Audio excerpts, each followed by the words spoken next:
Hello everyone, my name is Arthur Kolot, and this is a short video about using library and non-library tools to do music research. In this video, I will cover how to use Grove Music Online to start your research, how to find scores, and how to set up Google Drive so that you can have easy access to all the information you find. First, let's look at Google Drive. I'm interested in the German composer Karlheinz Stockhausen, and I've already put a few materials related to him in the drive.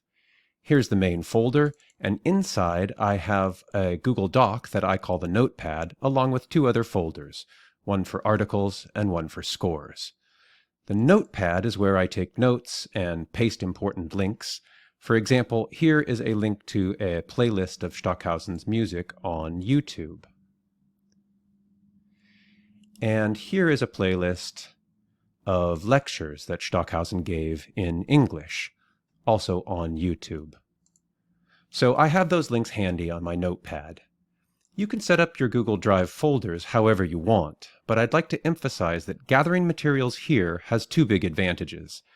You can access things easily without logging in through the library, and you can search for things by typing a word or phrase into the search bar.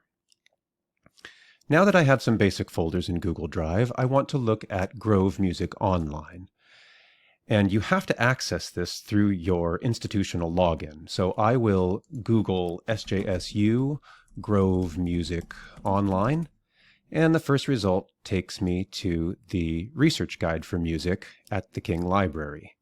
And the first resource here is Oxford Music Online, which is where we find the Grove Dictionary.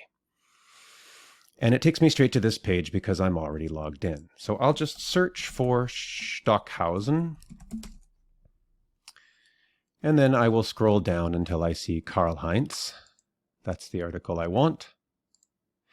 And here on the left-hand side, you see the table of contents with menus for works, writings, and bibliographies that you can twirl down. And when you twirl these menus down, then you can navigate to specific subsections. This is really where the Grove is worth its weight in gold. It has scholarly works lists and bibliographies. There is one caveat. You always want to pay attention to the publication date. This was written in 2001 and updated in 2008. So I know that the most recent scholarship on Stockhausen is not listed here. Still, I know that the article is useful, and so I'm going to download it as a PDF and put it in my Google Drive.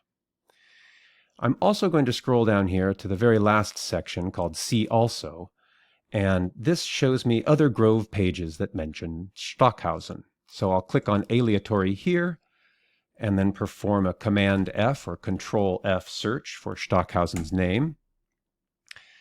And this shows me everywhere he's mentioned in connection with aleatory music. So as I click through, I can see there's the name of a piece I know, plus minus, that's a piece I'm interested in. So now I'm going to go to the library's website and search for the plus minus score. SJSU, King Library. And I'm going to perform an advanced search. And I'll put Stockhausen's name here as the first term.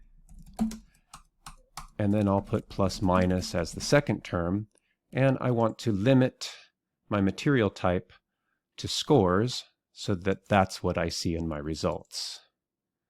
I'll click here, and it's going to take me to Alexander Street, where I have the score here for plus minus. I don't see a PDF icon, but there is a printer icon, and if you click here, you can turn this into a PDF and put it in your Google Drive. While I'm here at Alexander Street, I want to see what other Stockhausen scores I might find that I have digital access to. So I'll search for Stockhausen's name. I spelled it wrong.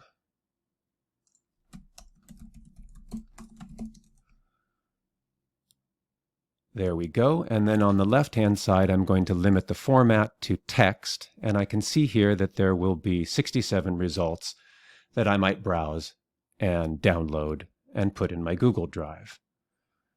Going back to Google Drive for a moment, you can see that I've placed scores in the scores folder and some articles in the articles folder. But I want to show you that if I search now for plus minus, it gives me 3 results, the 2 Grove articles and the score we found on Alexander Street. As I start to collect more and more materials here, searching Google Drive for keywords will allow me to find, access, and manage the information quickly and easily from my laptop, tablet, or phone. That's all I wanted to cover in this presentation. Thank you very much for listening, and happy researching, everyone.